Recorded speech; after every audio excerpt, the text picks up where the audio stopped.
ഞാൻ വിചാരിച്ചു പിരികം രണ്ടും കൂടി ഇപ്പൊ കൂട്ടിക്കെട്ടു.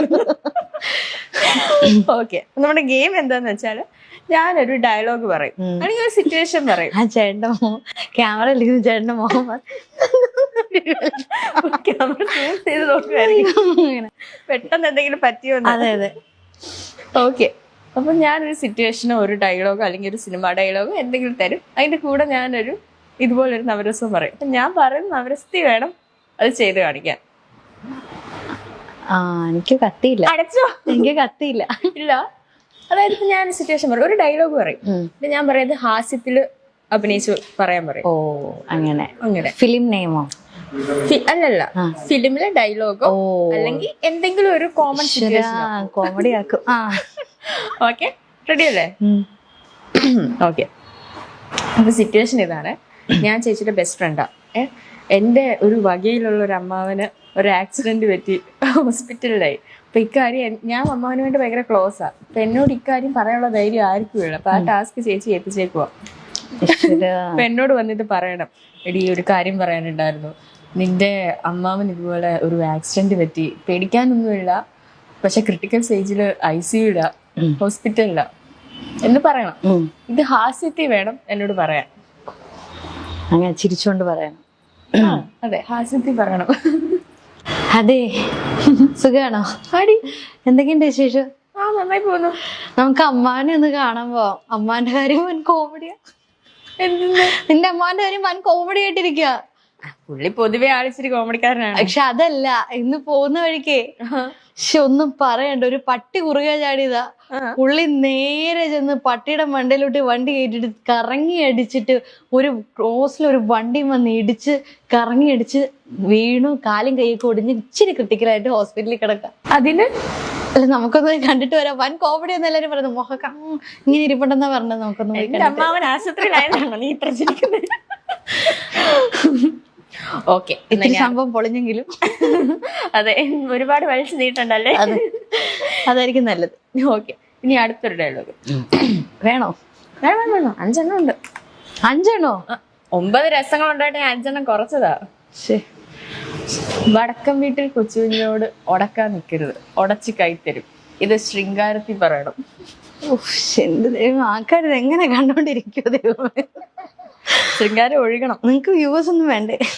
വേണം. ഇത് കണ്ടോണം. ഇത് കഴിയുമ്പോ വ്യൂവേഴ്സ് എങ്ങനെ? എന്താണ്? വടക്കം വീട്ടിൽ കൊച്ചുകുഞ്ഞിനോട് ഉടക്കാൻ നിൽക്കരുത്, ഉടച്ച് കൈത്തരും. ഉടച്ച് കൈത്തരും, ശൃംഗാരം. ശൃംഗാരം. അതെ, വടക്കം വീട്ടില് കൊച്ചുകുഞ്ഞിനോടെ, വടക്കം വീട്ടില് കൊച്ചുകുഞ്ഞിനെ അറിയില്ലേ? ഓടുന്നു. പുള്ളിയോട് ഉടക്കാൻ നിക്കണ്ട, നിന്ന ഉടച്ച് കൈത്തരും. ഓടുന്നു. മതിയോ? സന്തോഷായ? സന്തോഷം. എപ്പോഴും പറഞ്ഞല്ലേ വേണ്ട. എനിക്ക് 50 ലക്ഷം രൂപയുടെ ലോട്ടറി അടിച്ചു. എനിക്ക് അത് നിങ്ങളുടെ ഫ്രണ്ടായിട്ടുള്ള എനിക്ക് നിങ്ങൾ ഗിഫ്റ്റ് തരാൻ പോവാ. അത് രൗദ്രത്തിൽ പറയണം. എനിക്ക് 50 ലക്ഷം രൂപയുടെ ലോട്ടറി അടിച്ചിട്ടുണ്ട്. വേണോ? എനിക്ക് 50 ലക്ഷം രൂപയുടെ ലോട്ടറി അടിച്ചിട്ടുണ്ട്. വേണമെങ്കിൽ വന്ന് എടുത്തിട്ട് പോട്ടു. അയ്യോ, അപ്പൊ എനിക്ക് തരാൻ പോവാണോ? വേണേ വന്ന് എടുത്തിട്ട് പോ. ചുമ്മാ എനിക്ക് ദേഷ്യം വന്നിട്ട് ഇരിക്കുക കേട്ടോ. ഒരു കാര്യം ഞാൻ പറഞ്ഞേക്കാം, വേണേ വന്ന് എടുത്തിട്ട് പോ. ഇനി അടുത്തത് വീരം. വീരം കാണാൻ വലിയ ലുക്കില്ലെന്നേ ഉള്ളൂ, ഭയങ്കര ബുദ്ധിയാ. കാര്യം ഞാൻ പറഞ്ഞേക്കാം, കാണാനൊട്ടും ബുദ്ധി അല്ല, അയ്യോ കാണാനൊട്ടും ലുക്കില്ലെന്നേ. ഒടുക്കത്തെ ബുദ്ധിയാ. കാണാൻ ഒടുക്കത്തെ കാണാൻ വലിയ ലുക്കില്ലെന്നേ ഉള്ളൂ. ഓഡീഷന് വല്ലതും പോയിട്ടോ? ഇല്ല, ഞാൻ ഇതുവരെ പോയിട്ടില്ല. കാണാൻ വലിയ ലുക്കില്ലെന്നേ ഉള്ളൂ, ഒടുക്കത്തെ ബുദ്ധിയാ. കാണാൻ വലിയ ലുക്കില്ലെന്നേ ഉള്ളൂ, ഒടുക്കത്തെ ബുദ്ധിയാ. കേട്ടോ? എന്നാര് പറഞ്ഞു? ഓരോരുത്തരും പറയുന്നു, നമ്മളതൊക്കെ അങ്ങ് വിശ്വസിക്കല്ല. ഇപ്പൊ എന്താ ചെയ്യുന്നു? നീ അടുത്തത് കരുണം.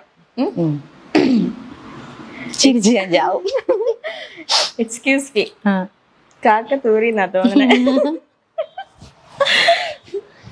കരുണമാണേ നമ്മുടെ. തെറ്റിടാ.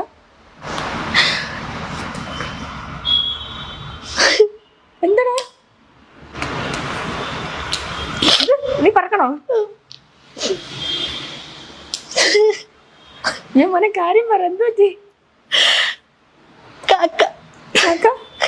ചത്തുപോയോ? കക്കത്തൂറിതാ തോന്നുന്നത്. അയ്യോ എന്റെ മോനെ, നിനക്കിങ്ങനെ വന്നല്ലോ. എനിക്കറിയണ്ട. എന്നോട് എല്ലാരും ക്ഷമിക്കണം, ഞാൻ വിനീതമായിട്ട് അഭ്യർത്ഥിക്കുന്നു. എങ്ങനെ ഉണ്ടായിരുന്നു ഗെയിം? ഇഷ്ടപ്പെട്ടോ? നന്നായിരുന്നു. നല്ലായിരുന്നോ? അടിപൊളിയായിരുന്നു. ഓക്കെ, അപ്പൊ നമ്മളിപ്പോ ഒരു അടിപൊളി ഗെയിം ഒക്കെ കളിച്ചിട്ടിരിക്കുകയാണ്. സന്തോഷായോ? സന്തോഷായി. ഞാൻ അത് ചോദിക്കേണ്ടത് സന്തോഷമായോ? എനിക്ക് സന്തോഷായി. ഇഷ്ടായോ? അവർക്ക് എന്തായി കാണും എന്തോ. ഇത് റിലീസ് ചെയ്യുമ്പോഴായിരിക്കും. അതെ അതെ അതെ, ഇഷ്ടംപോലെ കമന്റ്സ് കിട്ടും. പോരട്ടെ പോരട്ടെ. അപ്പം ഇപ്പം ഡാൻസർ ആണല്ലോ, ഒരു ഡാൻസർ ആയിട്ടാണോ അതോ ഒരു ആക്ട്രസ് ആയിട്ട് ആണോ അറിയപ്പെടാൻ ഏറ്റവും ആഗ്രഹിക്കുന്നത്? അത് അങ്ങനെ ചോദിച്ചാൽ വലിയ പ്രശ്നമാണ്. രണ്ടും ഇഷ്ടമാണ്.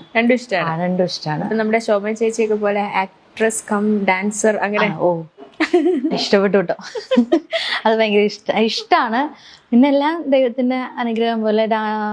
ഇപ്പം ഡാൻസ് തന്നെയായാലും കുഴപ്പമില്ല, നമുക്കൊന്നും പറയാൻ പറ്റത്തില്ല. നമുക്ക് ഈ ഫീൽഡിൽ നമുക്ക് എത്ര നാൾ നിൽക്കാൻ പറ്റുമെന്നോ അല്ലെങ്കിൽ നമുക്ക് എത്ര നല്ല ക്യാരക്ടേഴ്സ് ചെയ്യാൻ പറ്റും എന്നൊന്നും അറിയാൻ പറ്റില്ല. പിന്നെ ഡാൻസ് ആകുമ്പം അത് നമ്മളാണല്ലോ തീരുമാനിക്കുക ഇപ്പം എത്ര നാൾ വേണം എങ്ങനെയാണെന്നൊക്കെ. ദൈവം സഹായിച്ച ഒരു കുഴപ്പമില്ലാതിരിക്കുകയാണെങ്കിൽ ഡാൻസ് മാത്രമായാലും കുഴപ്പമില്ല. നല്ല വർക്ക് കിട്ടിയാലും കുഴപ്പമില്ല. ഞാൻ എല്ലാത്തിലും ഹാപ്പിയാണ്. എല്ലാത്തിലും ഹാപ്പിയാണ്. അങ്ങനെ ഇന്ന ഒരു നിശ്ചിതമായിട്ടൊരു എയിം? ഓ, അങ്ങനെയൊന്നുമില്ല. അതൊരു ലക്ഷ്യമില്ലെന്ന്. ഓ, അപ്പൊ ഞാനൊരു ലക്ഷ്യമില്ലാത്തവളായിരുന്നല്ലേ? അതിന് മനസ്സിലായില്ല. മറ്റേ ഇന്ന് തന്നെ ഒരു ഭിത്തിയിൽ ഇങ്ങനെ എഴുതി വെക്കണേ എയിം എന്ന് പറഞ്ഞിട്ട്. എനിക്ക് കിട്ടിയതൊന്നും അങ്ങനെ കിട്ടിയിട്ടുള്ള കാര്യങ്ങളല്ല. ഞാനിങ്ങനെ എയിം ചെയ്ത് അങ്ങനെ എടുത്തിട്ടുള്ള കാര്യങ്ങളൊന്നും അല്ല. ഇതൊക്കെ എങ്ങനെയൊക്കെയോ സംഭവിച്ചു പോയി. ഓക്കെ, ഈ ഫീൽഡിൽ ഏതെങ്കിലും ഒരു ഗോഡ് ഫാദർ ഉണ്ടോ ശരിക്കും? ലൈക്ക് എന്ത് കാര്യത്തിനും ഉപദേശം തരുന്ന, ഓടിച്ചെല്ലാൻ പറ്റുന്ന, ഹെൽപ്പ് ചോദിക്കാൻ പറ്റുന്ന, റെക്കമെൻഡേഷൻസ് ചെയ്യുന്ന അങ്ങനെ ആരെങ്കിലും? അങ്ങനെ ഒരാളുടെ പേര് നമുക്ക് അങ്ങനെ പറയാൻ പറ്റിയ, എനിക്ക് ആദ്യമേ മുതലേ എൻ്റെ കൂടെ നിന്ന് എന്ത് ചെറിയ ചെറിയ കാര്യത്തിനായാലും പോലും ആദ്യമേ തന്നെ എപ്പോഴും കൂടെ നിന്ന് സപ്പോർട്ട് ചെയ്യുന്നത് അമ്മ അച്ഛനും തന്നെയാണ്. അത് ഞാൻ ഏത് വഴിക്ക് പോണം, ആ വഴിക്ക് പോയാൽ അത് വേണ്ട, അത് തെറ്റാണെന്നൊന്നും ഇത് വഴിക്ക് പൊക്കോ അങ്ങനെ പറഞ്ഞ് അതായിരിക്കും നല്ലതെന്നൊക്കെ പറഞ്ഞു വിടുന്നത് അവർ തന്നെയാണ്. പിന്നെ നമ്മുടെ കൂടെ വർക്ക് ചെയ്യുന്നവരൊക്കെ ഇപ്പം എന്തെങ്കിലും ഇങ്ങനെ ഒരു ക്യാരക്ടർ വന്നിട്ടുണ്ടോ, ചെയ്യണോ, ഒക്കെ ആണോ എന്നൊക്കെ ആരോടെങ്കിലും ചോദിച്ചാൽ അങ്ങനെ പറഞ്ഞു തരുന്ന ഒരുപാട് ഫ്രണ്ട്സ് ഒക്കെ ഉണ്ട്. ഓക്കെ, ഇപ്പം അച്ഛൻ ആർട്ടിസ്റ്റ് ആണെന്ന് പറഞ്ഞു. ഈ അമ്മയ്ക്കും അനിയനും ഒക്കെയുള്ള ടാലൻസ് എന്തൊക്കെയാ? അമ്മയ്ക്ക് എന്റെ പുറകെ ഇങ്ങനെ നടന്ന്